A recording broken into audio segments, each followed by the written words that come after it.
Tetapi Bang Mamat menyuruh hanya istri 4. Dia sendiri. Anda siapa? Kalau nggak paham ilmu jangan bicara. Kok bisa masih dibilang mencari hawa nafsunya? Taib. Assalamualaikum warahmatullahi wabarakatuh. Alhamdulillah wassalatu wassalamu ala Rasulullah wa ala alihi wassobihi wa mawalah. Amma ba'du. Jumpa kembali bersama Kiro Channel. Si Udin tidak henti-hentinya membuat tuduhan receh yang tidak berdasarkan ilmu. Dia menuduh Rasulullah dalam Al-Quran memerintahkan hanya beristri 4. Tetapi Rasulullah beristri lebih dari 4, bahkan Udin fitnah berjumlah 30. Nah, pernyataan Udin ini akan dijawab dengan video Ustadz Adi Hidayat dan Ustadz Fauli, seorang dai yang berasal dari Arab. Mari kita simak video selengkapnya. Tetapi Bang Mamat menyuruh hanya istri 4. Dia sendiri punya tidur dengan 30 cewek. Oke. Itu kan bukan itu. Yesus tidak mengajarkan itu kan fitnah Anda.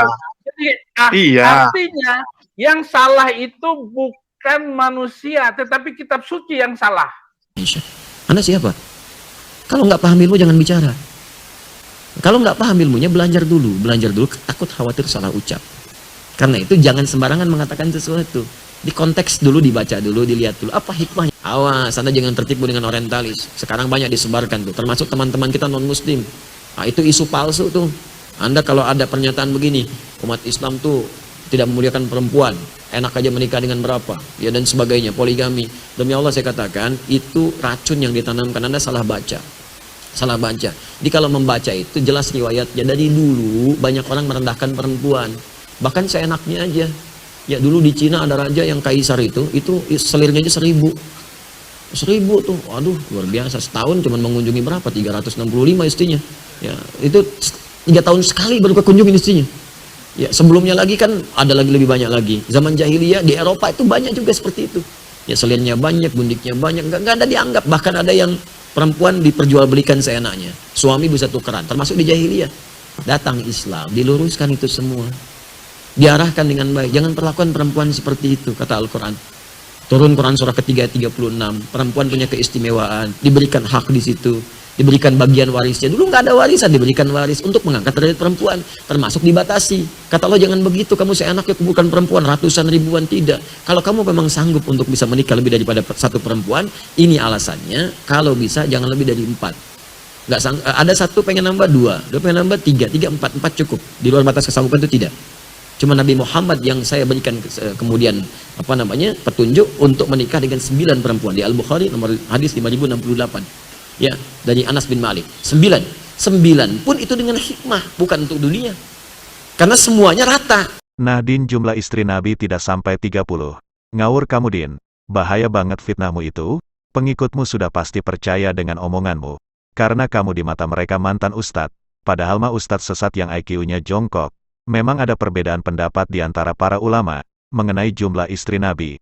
Ada yang mengatakan 9, 11 dan 13, tidak lebih dari itu. Kekhususan Rasulullah boleh menikahi lebih dari 4 wanita, bukan melanggar Al-Quran.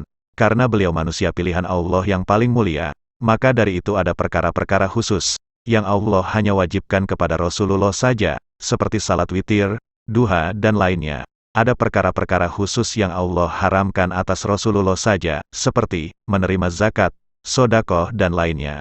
Nah, untuk tambahan ilmu, kita simak juga pembahasan dari Ustadz Fauli.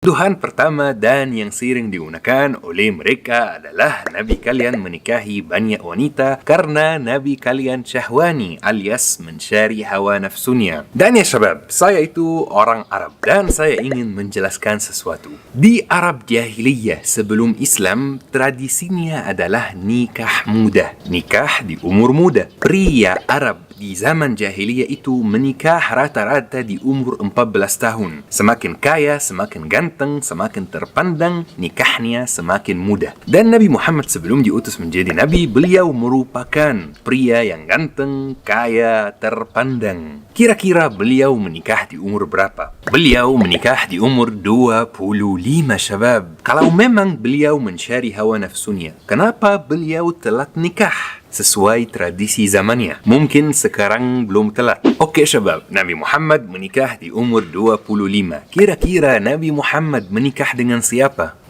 Pasti menikah dengan cewek cantik dan kaya, bahkan yang tercantik di Makkah. Tapi itu kurang tepat syabab. Beliau menikah dengan wanita yang 15 tahun lebih tua dari beliau. Umurnya waktu itu 40 tahun.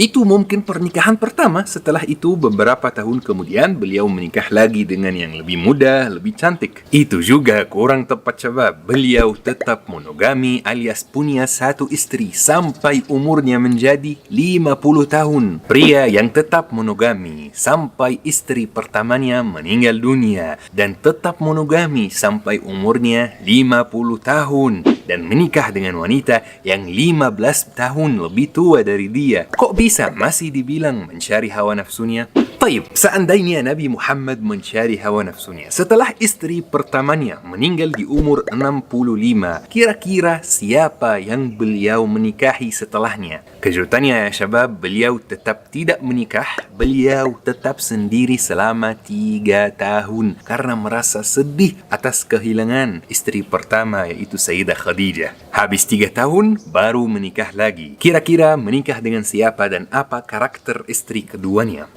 Pasti menikah dengan cewek yang muda, cantik, dan kaya. Tetapi itu kurang tepat juga sebab beliau menikah dengan wanita yang umurnya 66 tahun supaya istri keduanya ini mengurus anak-anaknya. Syabab, umur Rasulullah di waktu itu masih 53 syabab. Pria yang ganteng, terpandang, kaya, Nabi, Rasul. Kan mampu menikah dengan yang lebih muda. Kan mampu menikah dengan yang lebih cantik. Tetapi beliau memilih istri keduanya bukan karena faktor cantik, faktor muda. Beliau memilih istri keduanya yang bisa mengurus anak-anaknya. Syabab, saya sebagai orang Arab yang sejak lahir sampai umur 18 tahun tinggal di negara Arab, saya ingin cerita sesuatu. Di Arab Jahiliyah, pandangan orang Arab terhadap janda adalah pandangan yang sangat negatif. Wanita yang sudah cerai atau suaminya sudah meninggal dunia susah sekali menikah lagi. Hampir mustahil syabab. Karena orang Arab Jahiliyah konsepnya kayak gini syabab. Kita ini menikah puluhan kali. Kalau mau menikah, mending milih yang belum pernah menikah. Mending milih yang muda. Kenapa pilih janda? Dan ini konsep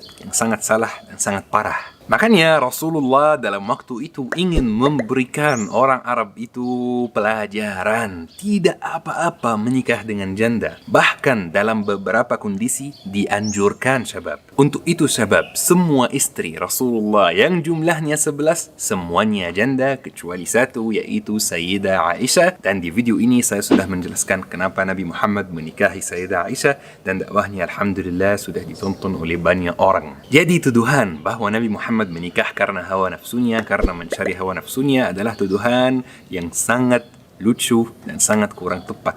Pesan saya dan pertanyaan saya, apakah Anda percaya pada Nabi Sulaiman atau Solomon? Apakah Anda percaya pada Nabi Daud? Kalau Anda percaya, coba buka buku suci Anda dan melihat beliau menikah berapa kali. Apakah Anda tahu bahwa ada aliran Kristen namanya Kristen Mormon? Coba buka internet dan melihat ajaran mereka. Kira-kira mereka diperbolehkan menikah berapa kali? Tidak terbatas. Puluhan kali boleh, ratusan kali boleh. Nabi Muhammad menikah 11 kali bukan hal yang memalukan sama sekali. Karena Nabi Muhammad adalah orang yang paling mulia di dunia ini. Karena beliau manusia. Manusia seperti kita. Bukan malaikat, bukan Tuhan. Manusia yang butuh makan, butuh minum, butuh istri, butuh anak, butuh cinta. Kadang-kadang marah, kadang-kadang sedih, kadang-kadang sedang. Manusia seperti kita, manusia ma'asum, terhindar dari dosa. Setiap hal yang Rasulullah melakukan itu ada hikmahnya. Kalau kita sudah tahu hikmahnya, alhamdulillah. Kalau kita belum tahu hikmahnya, kita harus tetap meyakini bahwa ada hikmah tertentu. Alhamdulillah, terjawab sudah tuduhan dari si Udin, dan kaum misionaris ataupun orientalis. Semoga dengan video ini dapat menambah ilmu untuk kita semua, dan sebagai saksi di hadapan Allah Subhanahu wa Ta'ala, mengenai apa yang telah kita lakukan terhadap penjagaan ataupun pembelaan kita kepada Rasulullah Shallallahu Alaihi Wasallam dan agama Islam. Sampai di sini dulu. Kiro Channel pamit. Assalamualaikum warahmatullahi wabarakatuh.